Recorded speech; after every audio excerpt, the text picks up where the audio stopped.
Hello and assalamu alaikum everyone. I'm Hamzah FreelancingWala and I'm back with another fun interview. So as you guys know, we always come with a very special guest. So today we have a very special guest. Her name is Miss Jana Simonikova. She is from Slovakia and she is the host of Rehan School Notes, and she is interviewing Rehan School students and facilitators to learn about their journey. So in today's interview, let's learn about her life journey. So first of all, hello Miss Yana, how are you doing today? Hello, Hamza. I'm pretty fine. Thank you for asking. I hope everything is well on your side as well. Yes, everything's safe and sound. So thank you so much for coming and thank you so much for giving your time to our interview. So, how would you introduce yourself in your own words? Like, if you had to give someone an introduction of your own, how would you do that? Hmm. I always describe myself, as an ordinary person because I don't have anything like I think that I don't have anything interesting about me. Um, you can also think or see people who say everybody is unique, right? Everybody, we are all unique, but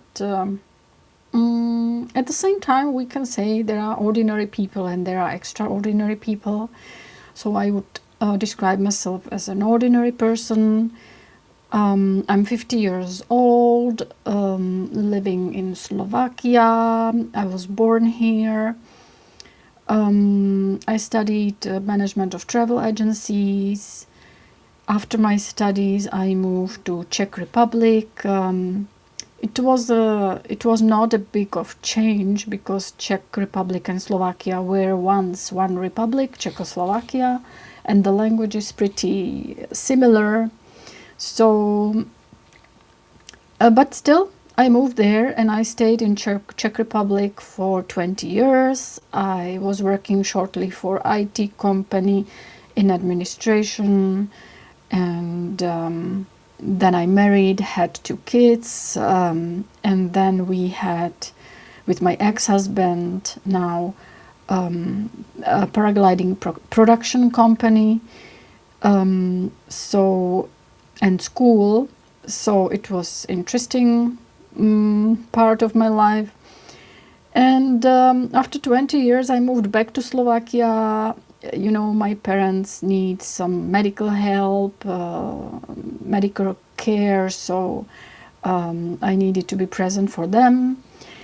And while being here, I was working remotely for DIDX, for telecommunication company, and helping also Rehan School, Rehan Foundation, here and then, mostly in the background. But this year we started this Rehan School Notes project where I interview students and facilitators of Rehan School. And yeah, it's a very interesting journey still. Yeah, that's wonderful to know. I'm really fascinated with your journey. I hope your parents are doing okay. Yeah, they are for now. Inshallah, they'll be doing okay for a quite long time with you. So, what has your journey been like working in different industries, and what's the one difference which you have noticed in all of them? Three jobs, that's not three or four, that's not like a lot. Today's young people, they have like they go through so many jobs. Like my daughter, uh, I don't even know exactly how many jobs she went through, and she has like three or four jobs at the same time. She is an artist, a photographer. She is into art all her life. So yeah, I think it's not um, something extraordinary to have more jobs today, or even like to go from one job to another. It wasn't maybe that way in the past, and it's more usual today. So three jobs, three or four in my case, it's it's no big deal, I would say.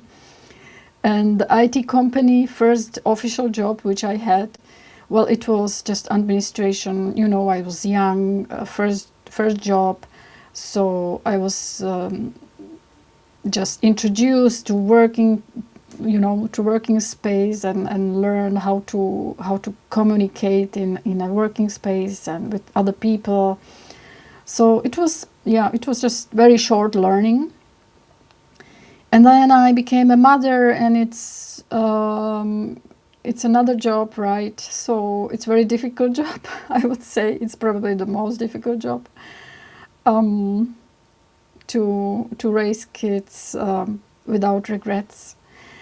Um, and paragliding company, well, it's quite unique because you meet extraordinary people, customers who wants to try this extreme sport. I would say paragliding. It's very attractive, but it's also very dangerous, I would say, and one has to know a lot about the weather, about the skills, and learn a lot of things, of course. So um, yeah, it was a unique experience because people working in that industry, the whole working space was very informal.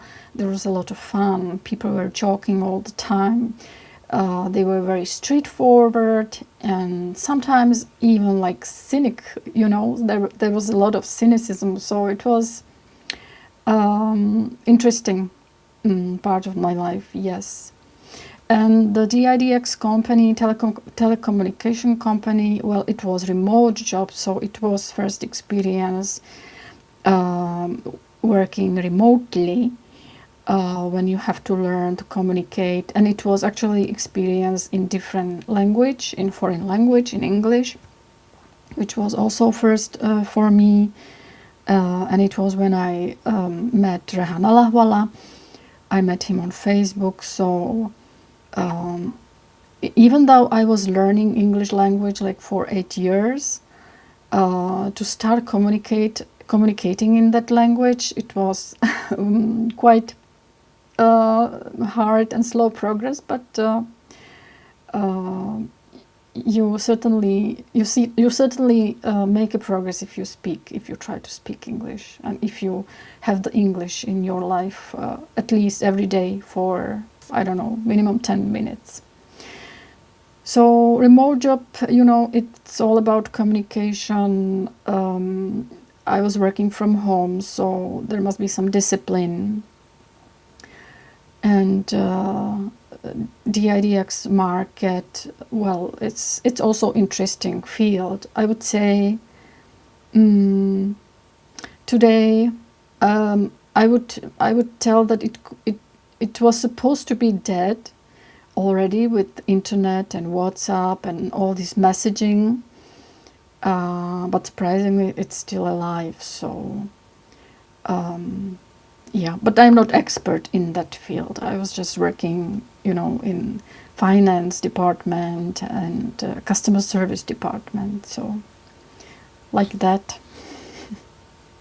That's wonderful to know that these many industries have like let you know this much information, and it's really fascinating to know that one company that was supposed to like stop producing or revenuing, it's still revenuing in this generation of AI. That's really kind of shocking that something like this is happening. So, which field has taught you the most valuable lesson and why? The most valuable lesson, well, um, I'm really bad in telling you like the most valuable, the most, this word, the most. I have problem with that because the life is not about the most. You are learning here and there, and even like a very small thing can have like huge impact on your life, right? So um, mm,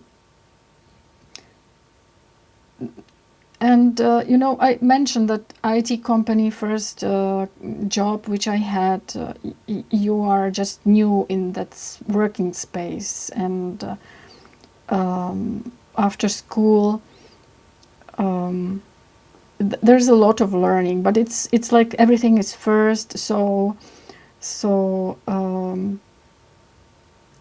but when I look back, it's all about the communication style, and not just between or among the employees, but also communication up and down between these departments, leadership, how leadership communicates to employees, and it actually defines the success of the company many times. I have read this book from Simon Sinek, The Leaders Eat Last. He describes a lot of cases, companies, even the army, and it's all about the communication, about the relationship of leadership and the employees, and yeah, you learn all your life, like it never ends. So I'm more focused actually on the future, probably. Like I'm curious about things. I like to learn, but actually nowadays I feel overwhelmed with learning. There's so much information, a lot of information everywhere. So I wonder if I will not get lost in learning. And what I will tell you if you ask me what I have learned the most. It's so difficult questions, the most.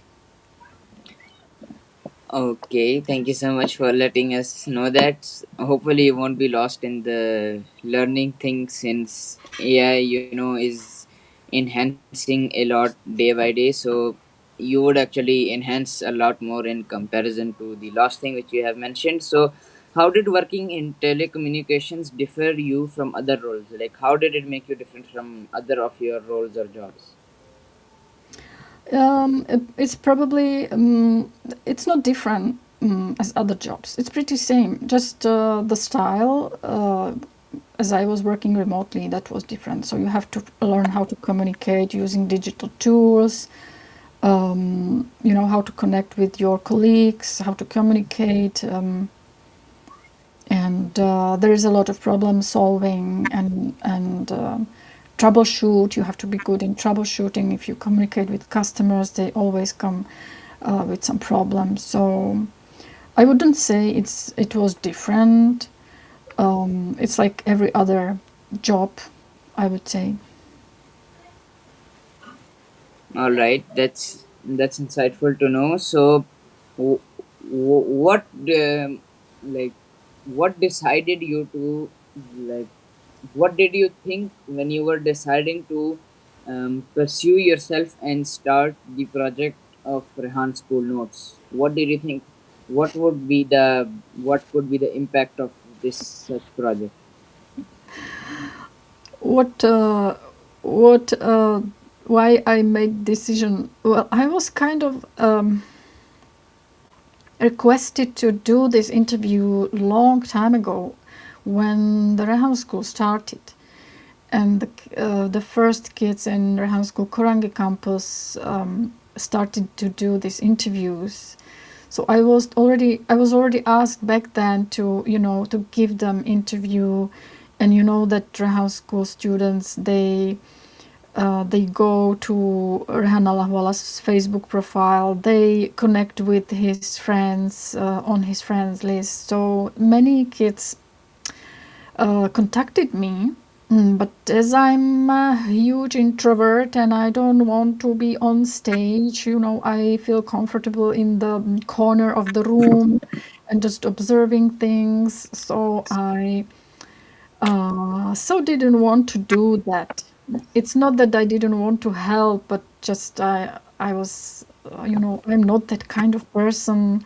I would like to help, but I don't want to do that. And I visited Pakistan. I visited Rehan School Korangi campus, and we did some interviews at that place, physical interviews. And mm, I saw how these kids are progressing, how they improve their skills, and with their English, they just, they didn't know English language, and they still went on and they still did the interview with foreigners. So they were very brave. Um, yeah, it took me, I don't know, 3, 4 years to actually accept that okay, I will start that Yeah, project full and I will means. do the interview. So I was kind of forced into it, and it took me a lot of time. I was very slow in accepting that. But it has a huge impact. Doing interviews is really necessary, I would say, um, in education. Sure, sure. That's really awesome to know that you decided to start Rehan School Notes on this basis, and you by forced. I don't think you mean like someone pushed you to do it or like that. You just decided to do it so that you could like learn how to communicate with people and learn about Pakistan, learn about Rehan School students. How do they do? What do they do? Where have they been? And how have they reached to the point where they are now? If I'm not wrong. Yes, exactly. I was, pushed the Pakistani way, uh, as they say. Oh, you don't have to. You can do it slowly, but as soon as possible. So, this way, a lot of flattering and I am European. I think European Yeah. people, they are very straightforward and they need some purpose, like purpose why they do things. And um, the I guess, purpose to I guess do you didn't had the idea of the purpose or something like that. the purpose was that I wanted to help Rehan School students to because there are people, there are foreigners available for them to do the interview, but maybe not as many as they would need. So I wanted to help, and that was the purpose in the beginning. Only after I started to do the interviews, I can say that another purpose is that, okay, I'm improving my own skills, communication skills, I'm improving my English. Um, and slowly, slowly. So it's good for me as well. Yes, But maybe you sometimes, didn't have the much idea about what is the real purpose of like growing your communication and getting to know more and more about Pakistan as well as Rehan School students. But I can say that there is one learning in this that you don't know when you don't know what you're doing before you start, but when you start and you do it, that is where you would get to know the reality of like what are you going to do. yeah, exactly, Hamza. Because the purpose is there. We know that interviews make you better in communication. It's like always there. Like you can see it on the posters everywhere around Rehan School. It's talked about.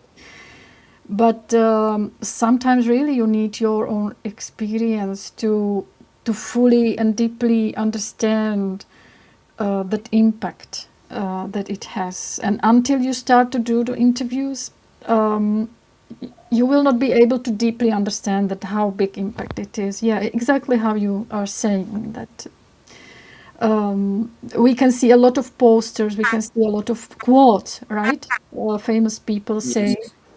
and we just, yeah, it's right, it's true, but we don't do anything to practice that habit Yes. they suggest. So even if we see that and if we meet these that wisdom every day, if we don't do anything, if we don't practice, then we don't improve. So we have to Yes. practice. So from outside, from looking at it from outside, it's a different look. From inside, it's a huge improvement in yourself as well as helping the students. Yeah, it's actually it's so people from outside, they say, oh, interviews, okay, well, it's not a big deal, it doesn't help. But there is a lot of actions regarding interviews, right? You have to find Yep. guests, you have to research about the guest, prepare the questions. Sometimes you have to read the book because you have the author as a guest. You have to contact the guest, be polite, precise. You have to come before the interview, message, remind the guest that, okay, we are having today interview. Is everything all right? You have to learn to find right words for different kinds of people, and then the interview itself, conduct the interviews, to be a good listener, to come up to come up with follow-up questions. And after the interview is done, you have to edit the interviews, maybe split it into several reels, posting on social media with the right description. Just writing the description is a big deal, right? So Yep. to know social media, how it works, how the algorithm works, how to get more audience. So that's there's a lot of work about the interviews which students, which people have to do. So there's a lot of Yep. to learn. Yes, that is true. So, looking back at your younger self, what are the three words that you would say to your younger self, and why would you say those words? Hmm. I have got this question and I didn't know how to answer it. Like, for me, it's even like, what would you recommend to to advise to my younger self, because I lived in totally different world, Hamza. Like, imagine living. Well, you live in a village, Hamza, I live in a city, in a city. So in a town, you can say. I lived in a village when I was young, and there was no phone. There was one phone in the grocery store, and there was no internet. There were no smartphones, phones, even stupid phones. The only way how to get information, answer to your question was, I don't know, ask my parents, ask teachers, go to the library, find the book, if they have the book which could actually give me the answers. So the teaching was and learning was performed in the family, in some community, and at school.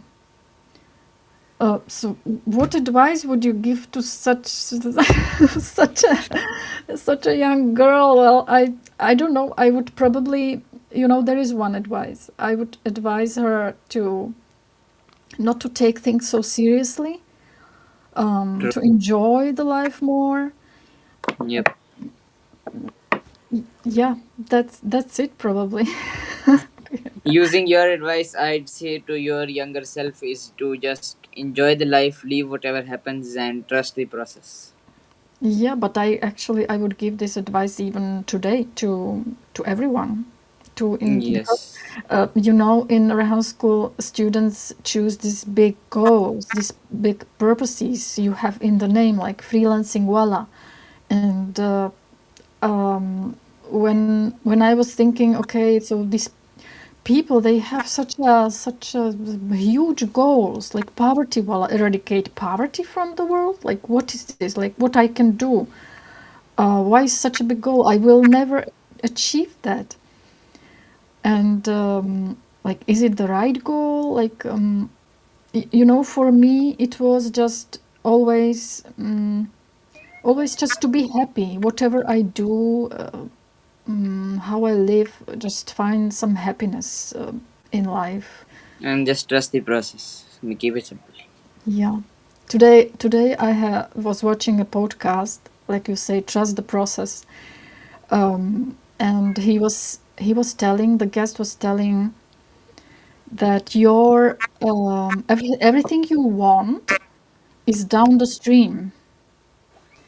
Like everything you want is down the stream, and it's like it says that you don't have to fight a lot to achieve something.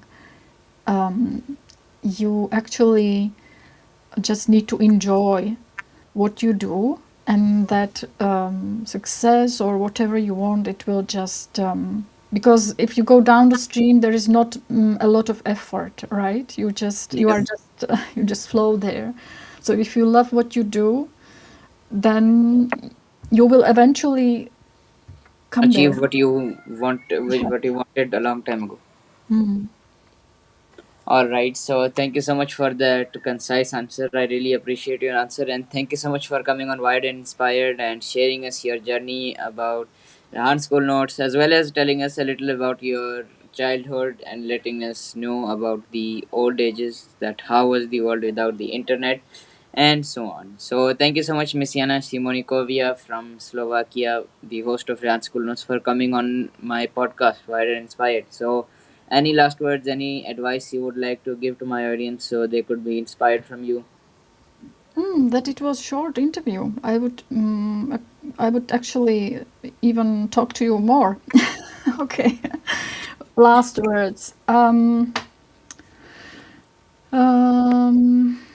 yeah, people are, or our audience is, in different states of minds and mood and everything. So I would advise everyone to look today at NASA's pictures and the Artemis 2 photos from the space, so they can see our Earth, planet Earth, from the space, and appreciate what we have actually.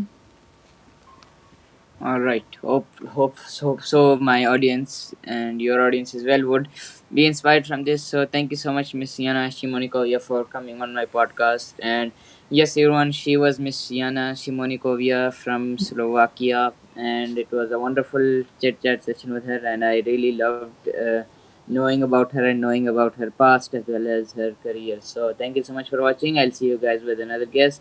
Till then, stay wired to be inspired. Allah Hafiz.